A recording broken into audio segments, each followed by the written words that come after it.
Charlie has very kindly brought me to Karak Castle. Karak Castle is a large Crusader castle that was created in about 1150, something like that. This is a spur castle, and that basically means that it's on a hill surrounded on three sides so that it cannot be so its defense is basically geographical. So it's got a great escarpment just there, and then it had the moat, but during one of the sieges the moat was actually filled so that the siege engines could get closer.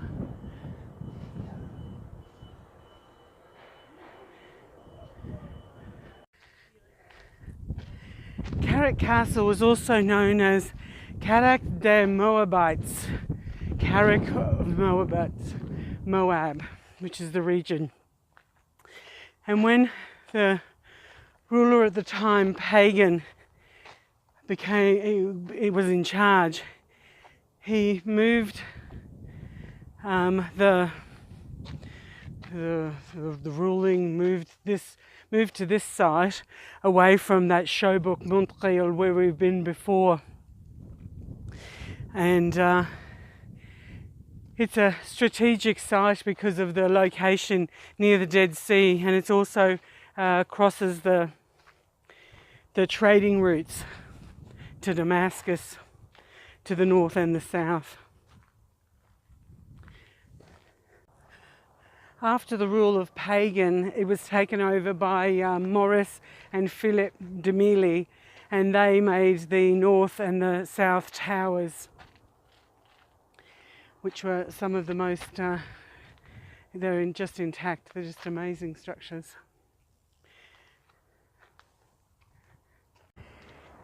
In 1178, Karak Castle came under the rule of Reynold Chatillon when he married Stephanie de Milly. And from this point he made raids, and in 1183 this castle was sieged by Saladin to push back the Crusaders. Look at the massive walls there. During the 1183 siege, there was a marriage happening here between Humphrey IV of Turon and somebody else. I'm going to say it's Isabella of Jerusalem. I'll just have to check that. And so part of the conciliation was that they would continue the siege, but they would not fire upon the wedding chamber.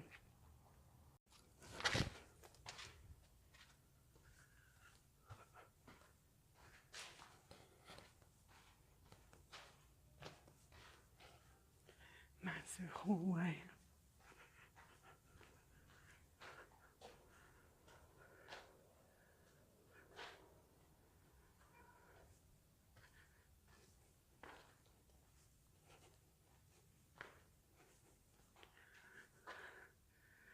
How thick the walls are.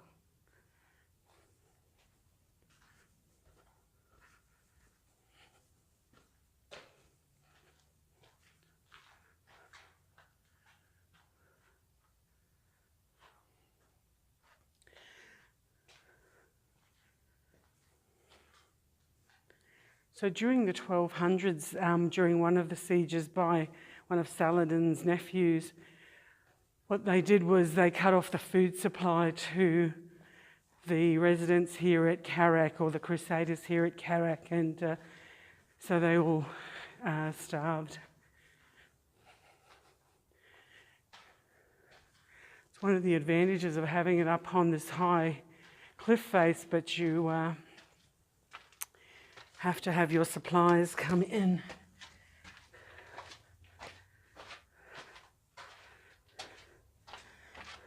So that becomes one of your actual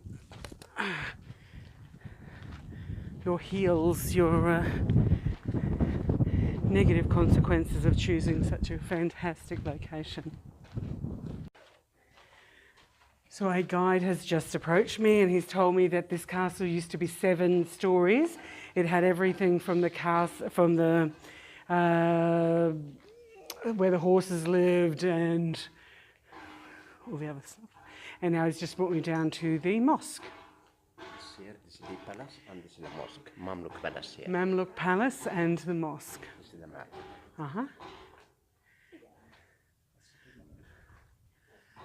Amazing structure.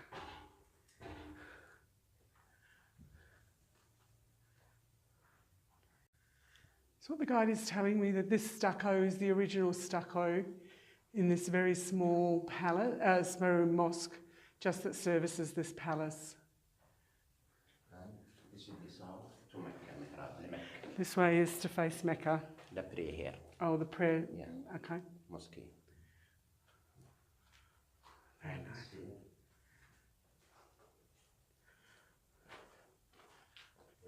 This here. This is the prison here, the jail. The prison of the jail. Sorry, the prison is there. Okay. Prison and mosque. This is the Mamluk time behind, after the Christians. So after the Christians, Mamluk, and then after him came the Ottomans. Yeah. Right. After here, go to mosque. After. Okay. Prison. Go to prison after. Sure. So what the gentleman is showing me is the stucco here on the wall, and it's the original wheat and mud that like daub and wattle. Just amazing. And this room, the gentleman is telling me, is the bedroom for the Sultan, and it's a very big room. So stairs leading up to the bed chamber. So behind me is the Christian church, the original first Christian church that was built in 1142 on this side, and it actually extends further down there to where that rubble is, and back to here. So I'm just going to cruise down these stairs. You know how much I love stairs? I'm going to the prison, which is on the other side of that, that mosque. Wish me luck. So what the gentleman is saying to me, that this is the shower, the douche. So the water would come down and run out these 3 holes down the bottom. There's a little hole right in the middle of that square. That's what the showers look like. So I've just made my way down these little tricky stairs into what's the larger prison where many people would be kept, and which is a massive room. Right the way back there, and then there's a smaller chamber on the other side, which was for 1 or 2 prisoners. No, inside and back. Inside and back, okay.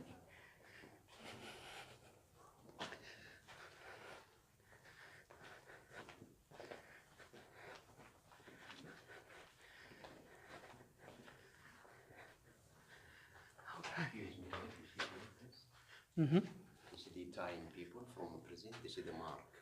6 and 6, 12. Maybe 12 years, 12 months. All right. Just 1 person. So there's 12 marks on the wall there, and it could indicate that they were there for 12 months or 12 years. But they're from the prisoners that were there. Now back to small. So I'm just rocking up some more stairs. Pretty interesting stairs into the smaller prisons. I see. Small prison, many small. I see. Yeah. So there's smaller cells along a very long corridor. And this is the small prison, no bad man. This is the special high people. You see down there the window. This is the fireplace. Okay, so these weren't just the average person. These were really important people that were kept in these single rooms, and they actually had fireplaces.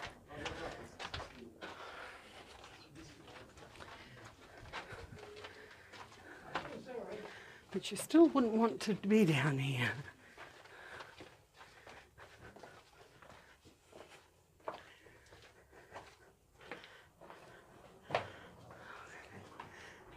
Yep.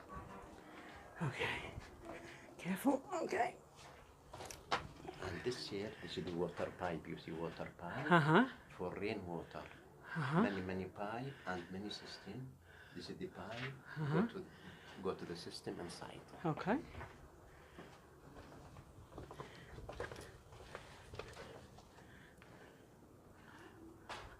Trips on the floor.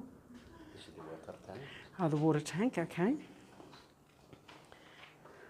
See, very deep. Okay, Yeah, deep, very deep. excellent. Not now, before. Okay.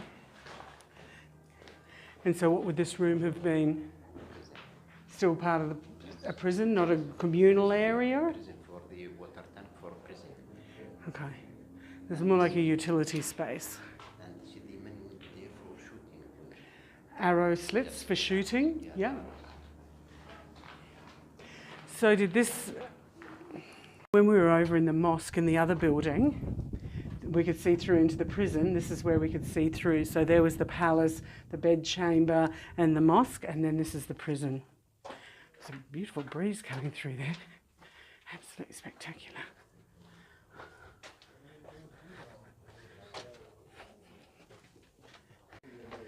So what the guide is telling me that this wall here is the original Crusader, and this side over here is the Mamluk.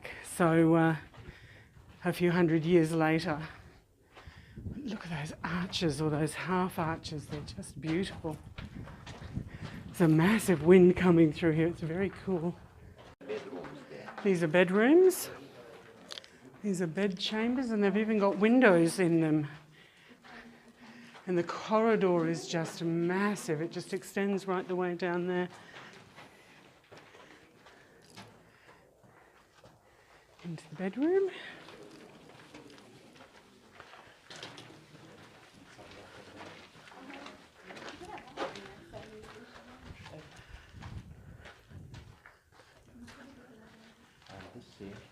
This is the market shop. Okay. So what the gentleman is saying on this side is small alcoves were the marketplaces down this central, almost like street or colonnade area.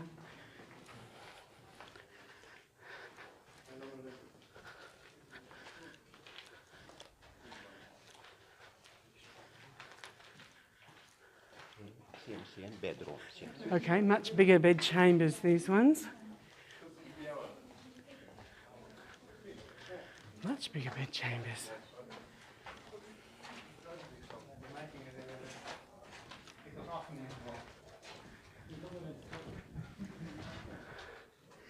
Look at that hallway, just amazing. So we've moved over from the bed chambers and that street of shops back there, and we've come to the stables, and it's a two-storey structure for hundreds and hundreds of horses, he says.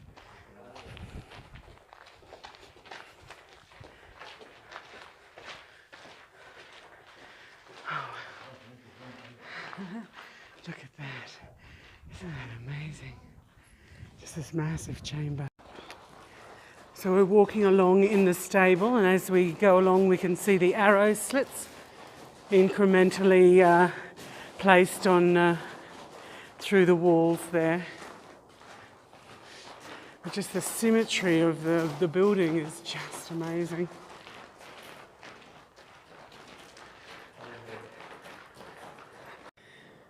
So this is the original entryway, and this is the Christians, and then there's a second entry for the Ottomans later. But look how long that chamber was. I think we're heading off to the kitchens now.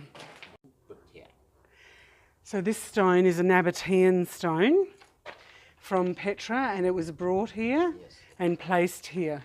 And this here, this is the horse, head horse, and this spear. So we've got the head of a horse. So this is a man's body, is it? This is a man's shoulders and a head with a horse and spear. Wow, that's fantastic. See, they were taking souvenirs way back then. This is the dining room for eating. So I've just come through this very low door here. 2 floors, 1, 2 down below, same. So there's another dining room down underneath. Okay. Beautiful big chamber. What would these spaces be used for? Hello. What would this space be used for? Many doors. It's closed now. This is the open. Oh, so they were all little doors that would filter through into this space. For the soldiers inside here for eating. So the soldiers would eat in here. The kitchen, big kitchen. So this is the kitchen. There. This is the grind for the wheat bread. This is the for water washing. Fireplace inside the oven. Fireplace inside the oven, okay.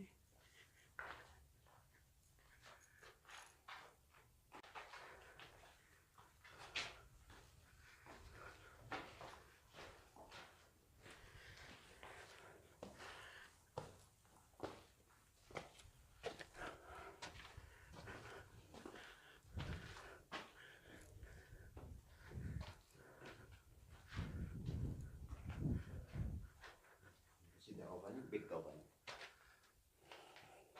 This is the chimney is closed now. Okay. Inside here from the castle, 3 oven. This one for meat and outside 2 for bread. Uh-huh.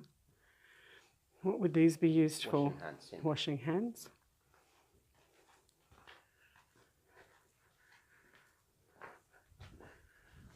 Careful now, you have to be careful. Appreciate that, thank you.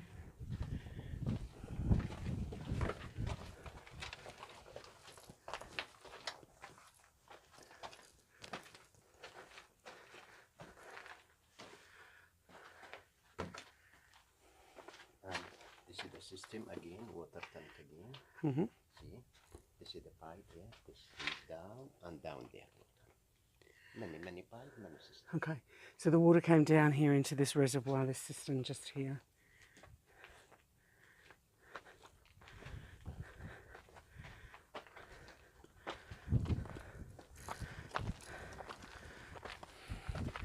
I don't know how old this gentleman is, but he's just bounding along like nobody's business, so I don't think I can dawdle behind, because he's got a walking stick and I don't. This is the second floor for horses there. Second floor for horses, okay. This is the bread oven. Okay, the bread oven. This is number 1, and after here the second, same. Uh-huh. So you actually walked in and stacked the bread, then came out and closed a door or something like that out here. Wow.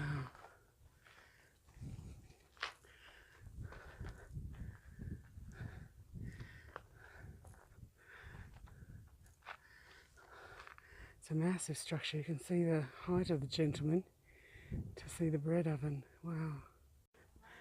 So the little guide man basically just picked me up and started chatting. So then you're obliged then to pay him for his service. So I paid him 7 JD, which is about $14. And I had a $5 Australian note, which is about 2.5 JD. So I gave that to him as well. So nobody does things out of the goodness of their hearts. Everybody wants some money. That's okay. I was quite happy to pay him because he was very informative. So I moved up here to the second layer of what the gentleman said was the horse stables. And the view is just amazing.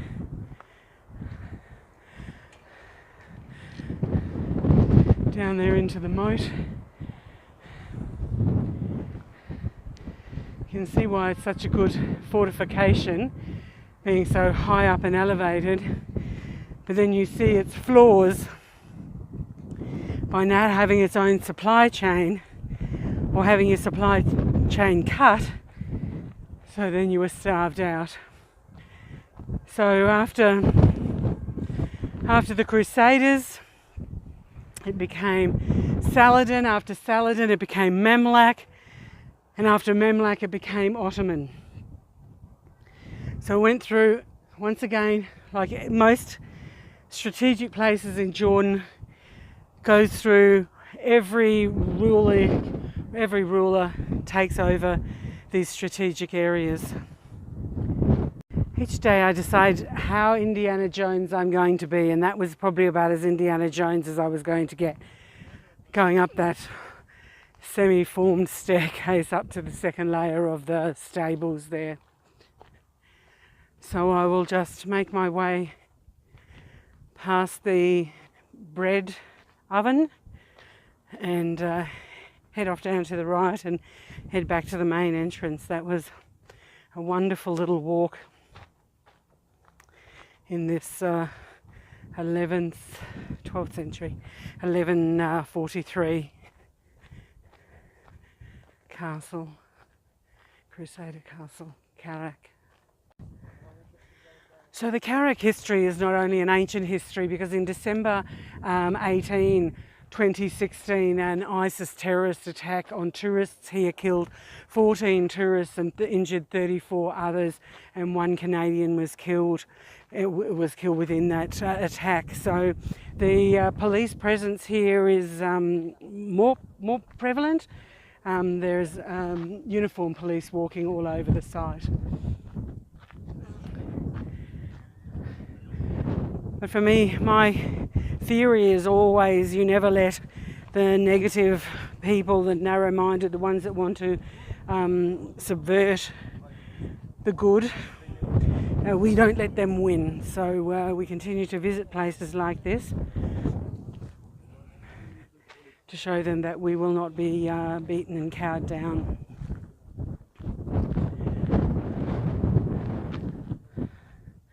Welcome to Karak. So I've just exited through that gateway, and above it there's some Arabic scribe with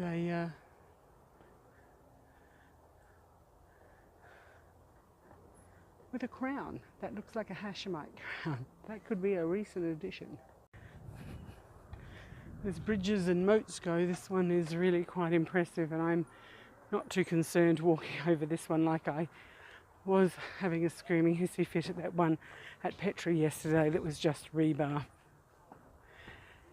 Well, that is it, I think, for this trip. I don't think I'll get many more things in the next 24 hours, but I'll just wait and see. Karak Castle.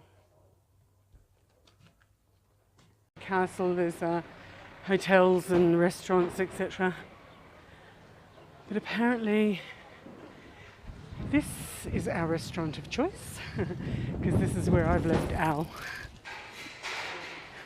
with his friend, because everybody has a friend, and at least we knew that there was going to be some parking, and someone's on the phone again.